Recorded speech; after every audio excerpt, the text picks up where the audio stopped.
And ito yung energy ng blessings mga kapix. Actually, pag-angat, pag-unlad, at pag-asenso, no, yung nakikita natin dito at saka yung iba, talagang makaka-recover kayo sa inyong pamumuhay kasi you will be so blessed. Pwedeng i-bless kayo guys ng mga bagong karunungan, bagong kaalaman, pwedeng bagong tasks, bagong experience, ganyan.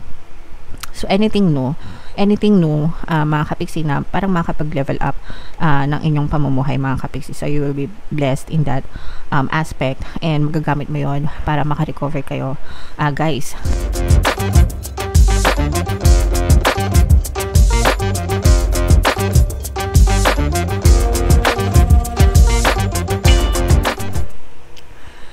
Hello guys, hello Leo, welcome back to Pinay Pixie Tarot. Ang pamagat ng episode natin for tonight is mid-month kapalaran para ngayong September 16 to 30 para sa Leo, Sun, Moon, Rising Sign, and Venus.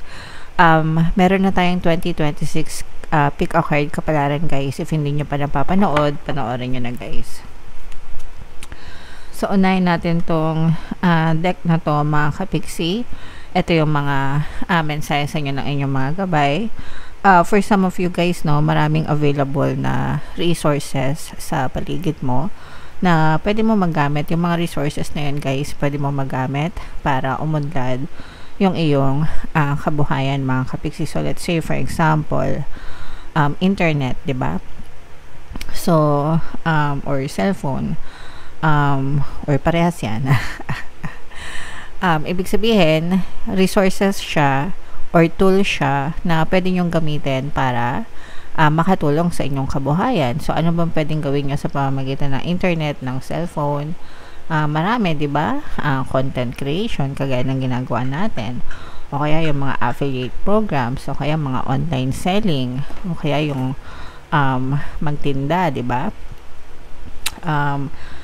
Yeah, whatever guys, sample lang yun mga kapiksi, pero this is a reminder para sa inyo na maraming resources na available sa paligid nyo na pwedeng makatulong sa kabuhayan nyo. Let's say for example, halaman or paghahalaman, di ba? Or kung mahilig ka mag-drawing, di ba? Lapis papel lang, pwede ka nang mag-drawing and pwede kang kumita sa pagdodrawing mo. So, yun yung ibig sabihin. Explore nyo lang guys yung paligid nyo. Marami kayo makikita dyan. Pwedeng pandagdag sa inyong kabuhayan showcase mga kapiksi. Okay? Another message for you, Leo. Ito naman guys, ibig sabihin nito, pagod, no? Yung iba sa inyo, exhausted, pagod, burnout, mga kapiksi. Pwedeng may kasabay na stress yan kasi minsan, or most of the time, kapag pagod tayo or burnout, may kasabay na stress talaga yan, mga kapiksi. So, this is the best time para sa inyo guys, para magpahinga, mag-recharge ng inyong energy mga kapiksi, okay? And para makabawi kayo ng lakas guys and mas maging productive kayo, okay? And another message for you, Leo.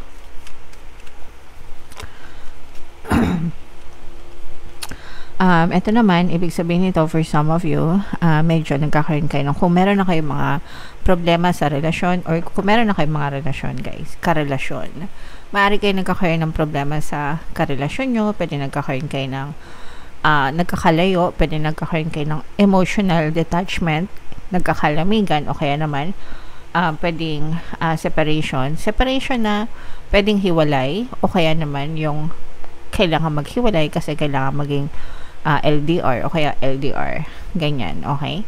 So, mga ganun. Pero this is detachment, separation for some of you.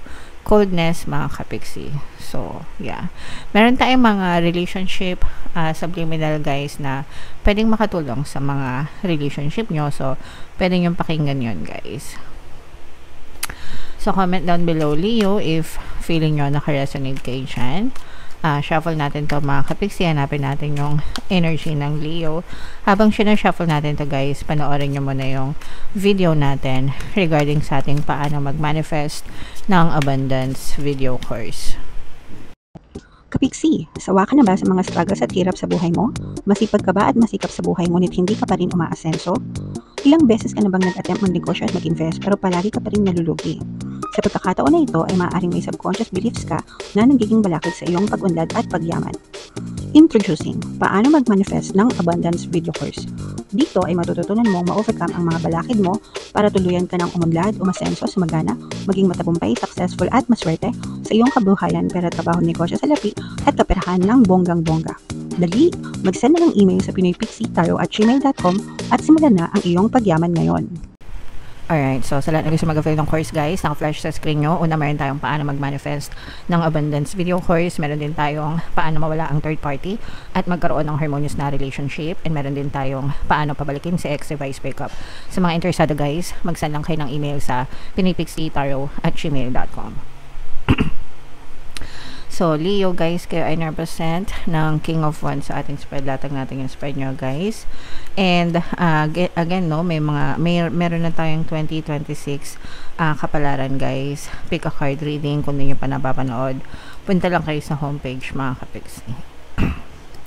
So, dito guys, mayroong presence ng air sign, Aquarius, Gemini, Libra, fire sign, Aries, Leo, Sagittarius. So, for some of you guys, maaaring may ganyang element kayo sa inyong natal chart or you may be dealing with other signs na may ganyan sa kanilang natal chart. So, yung advice sa inyo kanina, kunin ko lang to guys. So, yung advice sa inyo kanina, no, sabi ko nga sa inyo, yung iba exhausted, mga kapiksi. So, you are being advised talaga na magpahinga mga kapiksi kasi yung iba sa inyo talagang burnout, pagod, exhausted, pwedeng nai-stress na rin kayo mga kapiksi. So, kung meron kayong pagkakataon guys na magbakasyon ngayong panahon na to, pahinga ng konti, relax, hindi nyo naman kailangang lumabas or mag-travel or gumastos para makapagpahinga kahit nasa loob lang kayo ng bahay or dyan lang kayo sa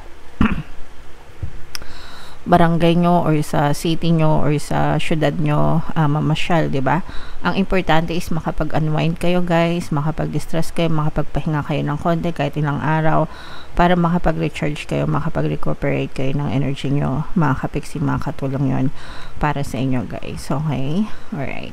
And eto naman guys, nakikita natin na pagdating sa relasyon, kasi di ba sabi natin sa inyo guys, maaaring nagkakaroon kayo ng problema sa relasyon nyo, pwede itong ma-solve mga kapiksi, no, with this lover's energy kasi pwedeng maliwanagan kayo. Actually, sometimes yung paghihiwalay guys, nagiging susi yan para maliwanagan yung isa't isa sa inyo kung ready na ba kayo na magkahiwalay kayo, kaya nyo na ba na magkahiwalay kayo, or kapag hiwalay na kayo, doon nyo lang ma-realize na hindi nyo pala kaya, and hahanap-hanapin nyo pa rin yung isa't isa, kaya may mga nagkakabalikan mga kapiksi. So for some of you guys, pwedeng ganun yung mangyari sa inyo, no, na during the phase na separated kayo or hiwalay kayo ng person nyo, pwedeng mamiss nyo yung isa't isa, magkaliwanagan kayo, kasi minsan kapag palagi kayo nag-aaway tapos magkasama kayo, lalo talaga kayo mag-aaway. Pero kapag nagkakalayo kayo, diba, peaceful, kalmado, doon kayo nakakapag-isip ng matino, maayos. Hindi lang kayo, pati sila. So, maaring magliwanag sa yung inyong relasyon, mga kapiksi. And maaari pa itong madugtungan ng another chance, guys. Kasi, maaari kayo magkaayos ng iyong person. So, i-mind mo na yan, kapiksi, sa comment section na magkaayos kayo ng person mo, i-bless kayo sa relationship, guys. Okay? And ito yung energy ng blessings mga kapiksi. Actually, pag-angat, pag-unlad at pag-asenso, no, yung nakikita natin dito, at saka yung iba, talaga makaka-recover kayo sa inyong pamumuhay kasi you will be so blessed. Pwedeng i-bless kayo guys ng mga bagong karunungan, bagong kaalaman, pwedeng bagong tasks, bagong experience, ganyan. So, anything new, mga kapiksi na parang makapag-level up ng inyong pamumuhay mga kapiksi. So, you will be blessed in that aspect, and magagamit mo yon para makarecover kayo, guys, sa inyo, makarecover or makabawi, no? Makarecover or makabawi kayo sa inyong buhay, guys. So, i-main nyo na tong mga blessings na to: pag-unlad, pag-asenso, mga kapiksi, pag-recover, pagbawi sa buhay. Yan yung mga positive energies na nakikita natin for you. What else, Leo? Tingnan pa natin, guys, no? So, nakikita natin dito na kahit na wow, so sobrang ganda nito, guys. Yung reason talaga kung bakit binibless kayo, mga kapiksi, kasi kahit na nadadapa kayo, ayan, no, kahit na nadadapa kayo or nasusugatan kayo, mga kapiksi, bumabangon at bumabangon kayo, guys, no? Parang hindi kayo titigil hanggang hindi nyo nakakamtan yung mga pangarap nyo sa buhay. So, you have a very, very positive energy, Leo. Kaya lang yung iba sa inyo, parang medyo disadvantage lang is masyado nagmamadali yung iba sa inyo. So, minsan, kaya nga, di ba, meron tayong kasabihan na ang tumatakbo ng matulin kung matinik ay malalim. So, wag tayo magmadali as long as consistent kayo, guys, ay nagpa-persist kayo sa inyong mga ginagawang aksyon or paghakbang sa buhay. Makakamit at makakamit nyo pa rin yung mga ambisyon nyo, yung mga pangarap nyo. Okay? So, you are so blessed pa rin, guys, in terms of money.